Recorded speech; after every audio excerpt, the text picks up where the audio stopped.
All right, so strap in. We have a very fascinating topic of discussion today, and we're going to be talking about the inner Agent Smith. We're going to be taking a deep dive underneath the surface into the average person's psychological structure and system in general. We're going to be talking about the matrix, and we're going to be talking about the mind control that is implemented through the major industries to basically keep us programmed in a certain way where we're not addressing what is underneath the surface.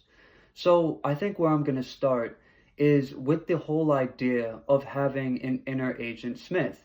In the movie The Matrix, Agent Smith is the guy that you see in the black suit, and he basically, his job is to eliminate anything that is a threat to the orderly running of excuse me, of the system. My nose got a little itchy there.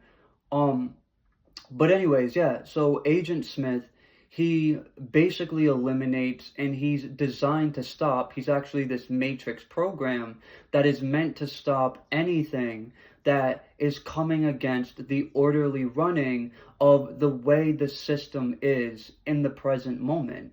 And there's all these cool fight scenes, and Agent Smith is always replicating and duplicating, and there's a bunch of these different programs that are trying to stop Neo and his group of friends or associates that are basically trying to change the matrix system. So with that being said, we all have an inner Agent Smith until we learn how to eliminate and dissolve our identification with this Agent Smith. And I'm going to be telling you what this Agent Smith actually is. So we need to start with trauma in early childhood to completely understand this. We need to know trauma, and we need to understand fragmentation. So when we're young children, we experience trauma. All of us experience trauma. Every single one of us. There's not a human being on our planet that does not go through early childhood trauma. I mean, just the act of us coming into the world can be quite traumatizing. So we go through early childhood trauma, and our parents are typically conditioned in a way where they've been avoiding their trauma, not wanting to look at it and things of that nature. So they're not able to give us the proper education of what's actually going on in our system. And a lot of the time, even if they're trying to be good parents, I mean, most parents do, but they're making us feel shame and making us feel like we need to suppress the emotions that are actually attached to the different traumas that we have went through. So now we suppress that emotional resonance. When we do that, we fragment from the emotion, and we also at the same time fragment from the source energy consciousness that we came into the world in harmony with. And as we keep fragmenting over time, we're moving farther and farther away from that source energy consciousness state that we used to embody. And when this fragmentation happens, what actually happens is we create identities, we create belief systems, we create personas, we create just ways of existing in the world that are protective adaptations meant to help us survive that trauma that that we went through. And oftentimes this is going to take the form of just a very rigid, very defensive way of existing, and the over-identification with certain roles and things of this nature. So I work at this job, and this is what I do, and this is who I am, when in reality, someone's job is not who they actually are. Or I do this thing every day, and I've always done this, and this is what my parents taught me, or my friends taught me, or whatever, and this is who I am. We adopt this very limiting self-concept that oftentimes is not our embodied raw truth. It's more so the projection of an illusion. So we go through trauma, because we don't know how to process that trauma, we fragment from the emotional resonance associated with it, and we're also fragmenting from our true self source energy state. And this fragmentation is going to take the form of certain identities that are protective adaptations. In these identities, there could be multiple of them. They actually have a level of sentience, meaning they have an intelligence and they have their own way of kind of running your internal system or running your psyche in a way that when they perceive a threat, there's a thought process, or we could even say a belief program that becomes very active, or some type of behavior or an urge to do something that is meant to, like, show you away from that potential trauma-based energy that may want to come to the surface.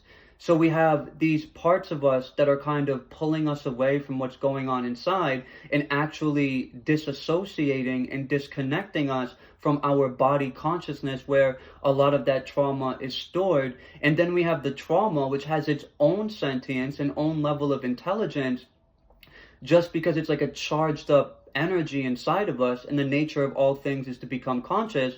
But what I'm saying is, like, that trauma wants to be known, it wants to be seen, and it essentially wants to be processed and then released and converted into a different energetic state than it's existing in. So on a subconscious level, that trauma is always trying to come up, and it's actually creating, on a subconscious level that we're not really aware of, physical manifestations that are always serving as triggers to bring it up, and that are actually reflecting its exact polarity. So this could be people at work, this could be your relationship, people, in your life, in circumstances that you manifest. You might not be trying to manifest it consciously, but subconsciously, you're actually always externalizing this trauma to give yourself an opportunity to process it. So the inner agent Smith that I'm talking about is the identity. It's the belief system. It's the perception. And in fact, to be a little more exact, it's typically the identities that are holding these different belief systems and these different thought processes that we filter our reality through in a way that is an avoidance mechanism to the trauma that is stored in our body and stored in our energetic field. So you can imagine you have these inner agent Smiths inside of you that are basically these programs that we create to just keep in order within your system. And then you have this trauma underneath the surface that is trying to make itself known. Well, it's like we're getting split in two and we're getting pulled in half. And this is why most people in society today are so tired. They're so fatigued. They need all this coffee to stay up, and energy drinks and substance abuse and things of that nature, because they have one part of their system pulling them in one direction, and all of these inner agent Smiths, which are these protective programs inside of our psyche, that are moving us in another direction, that are moving us into, bypassing what is taking place on that, body consciousness, we could even say, systematic level inside of us. So the Matrix movie, although I don't think it was meant to convey this, I think we can take the Matrix movie and we can kind of parallel it to our own inner matrix. Whenever there's something that takes place, even in our reality, if it's going to be or cause a major shift within our system, and we are very identified with these protective adaptations, that protective adaptation is going to try to block out whatever that is. Let me give you an example. Let's say you, the viewer, you have a lot of trauma within your system and you're actually actively trying to run away from it because you're very identified with these protective parts. You come across my video, and even though I'm coming from a space of love and wanting to help people, and I'm speaking from a very truthful space that could change your life, that inner agent Smith knows that Your system is going to be rewritten and rewired, and it's going to go through a lot of change if you embrace what I'm saying to you, if you embrace this video. You might decide to click right out of the video and say, nah, I don't think I'm ready for that. Or if you're really identified with this inner agent Smith, that could actually be a part of you that's playing a very extreme role to protect you from a very dense level of, trauma and trauma-based frequency inside of you. You might actually slap a label on me. You might actually adopt the belief that maybe I'm a bad person. Maybe I'm trying to control you. Maybe because I'm known as a black magician, I'm evil and things of that nature. Even though those things are not true, these inner agent Smiths, they have narratives, and it's their job to keep your system running in a way that they perceive to be orderly. So this is something that could actually take place. For example, so we all have this inner Agent Smith until we actually go through the process of realizing that Agent Smith is not us, and then we dissolve our identification with that inner Agent Smith. We go through identity shifts. We start healing through trauma. We go into the trauma. We start working with these very uncomfortable emotions that are existing in our system rather than avoiding them. And this gives us the ability to release them. And the influence that that protective adaptation has over our consciousness just gets less and less and less over time, to where rather than being identified with the fragmentation in our psyche that's not us, we become identified with the source energy, which is the very thing that we actually lost touch with when we started going through all these fragmentations within our psyche. And once again, the fragmentation is how the inner Agent Smith is born. The Agent Smith, in a sense, is a program that you create to protect you from what you're not able to process in the moment. And it's meant to be a positive thing and a good thing, but it comes with a major downside, because if you're not processing that trauma that's in your system, you're never going to be able to be truly authentic, because that trauma acts as an interferent pattern, interfering with your ability to reconnect with the source energy that you lost a connection with when you kept fragmenting from the emotions that you were feeling in relation to that trauma, because you were probably taught that it wasn't safe to feel those emotions and to be authentic about what you were feeling on a deeper level. You acted like everything was all good. You acted like that really awful thing that happened to you isn't actually phasing you when it's running your entire system and even creating physical manifestations that you probably don't want to experience. All of this is taking place on a subconscious, unconscious level until we unblend from the inner Agent Smith, meaning we stop identifying with it. We stop thinking the identity that we're expressing ourselves through is who we actually are. And then we go through an ego dissolution, which is going to bring up all of the heavy emotions that we were avoiding as we're dissolving these layers of the ego. And as we're feeling through these very heavy emotions that are in association with the traumas, we are releasing them. And through that ego death or ego dissolution, there's going to be a rebirth as a new sense of self that has more of a resonance with that source energy consciousness. Now, the major industries are often controlled and run by people that use them as a tool of psychic warfare on the mass collective consciousness, because this is how they stay in control. This 1% wants to stay in control of the 99%, and this even goes into the inner Agent Smith. It's because they have trauma that they haven't processed, and this gives them very sociopathic and very narcissistic tendencies. And people that are sociopaths and narcissists just have these protective adaptations that I'm calling Agent Smiths, that are in very extreme roles to where they're willing to hurt people harm people and control other people just to feel safe. Remember, the inner, Agent Smith is a program we create to keep the orderly running of our system intact so we can feel safe. Because when we actually expand our awareness, this could be a very uncomfortable process of reuniting with that source energy inside of us. There's a lot of catalysts, there's a lot of ego death.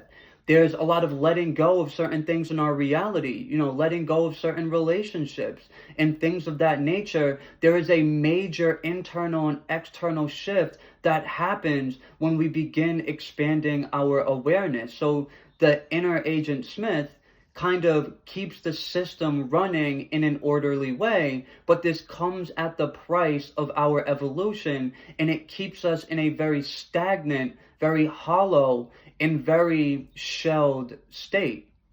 So anyways, these elites that do this are very identified with these inner Agent Smith, and they want you to be identified with your inner Agent Smiths, because they know that you're not going to have a lot of power over your reality if you're identified with this false identity program. You're not going to be able to tune into the source consciousness.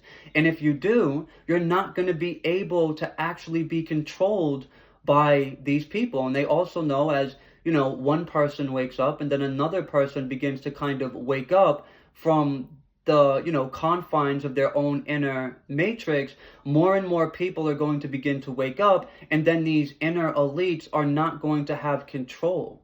So they use the major industries as a form of psychic warfare, in which they program the subconscious to be more prone to attach to certain identities that are not healthy for us. I mean, look at rap music and hip hop music and the music industry and just entertainment in general. They promote this idea of existing that isn't necessarily the healthiest. And this is just one form of psychic warfare. I mean, it takes place in so many ways, but the entertainment industry is the most obvious example that I could give you.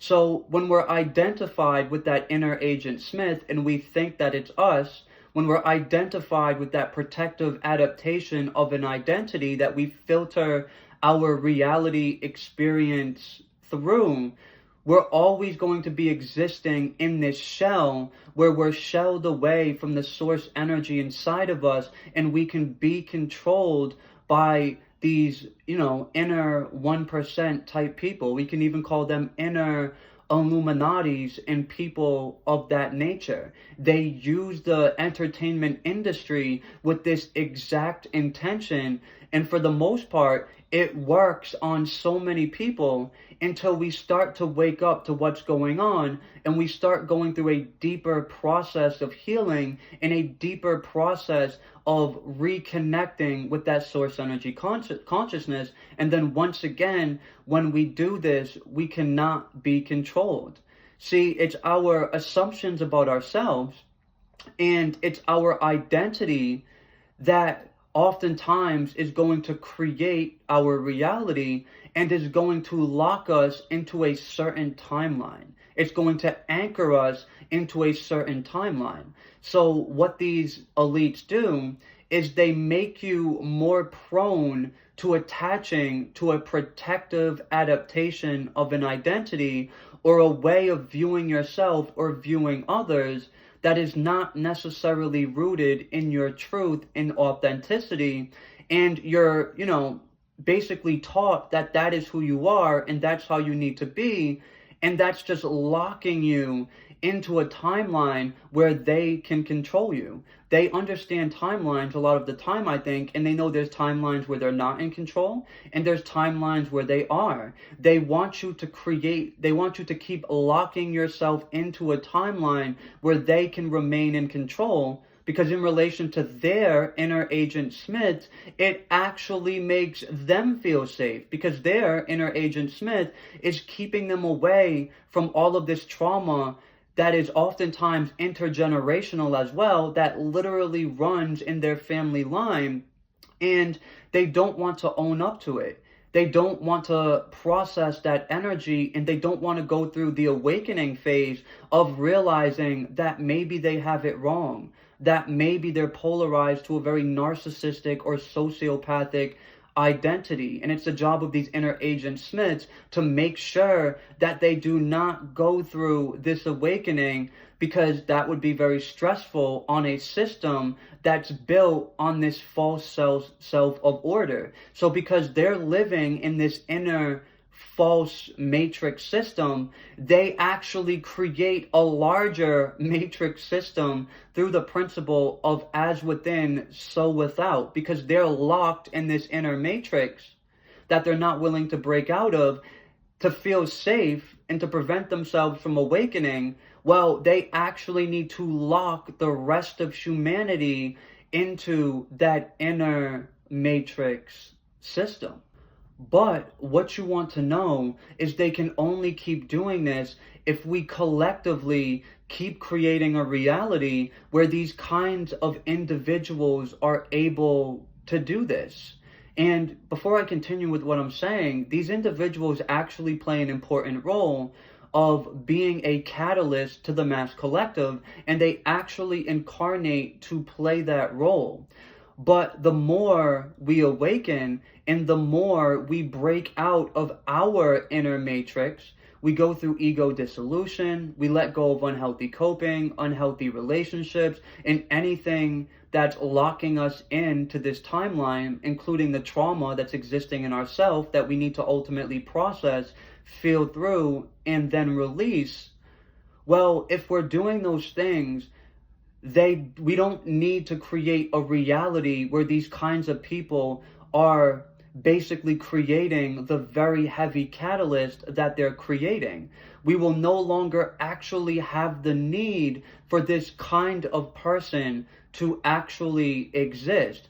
And I'm not saying that it's not going to exist at all or anything like that, but I'm saying there's going to be less room for these kinds of people to do what they're doing in the very polarized way that they have been doing it for a very long time. And as the mass collective is going through an ascension process, we're actually seeing negative cause and effect get returned to these kinds of individuals, because now there is less of a need for us to create a reality where these individuals are in absolute control. We are creating a timeline where there is more room for us to grow and more room for us to evolve with less restrictions. And it's going to be these kinds of individuals I'm referring to.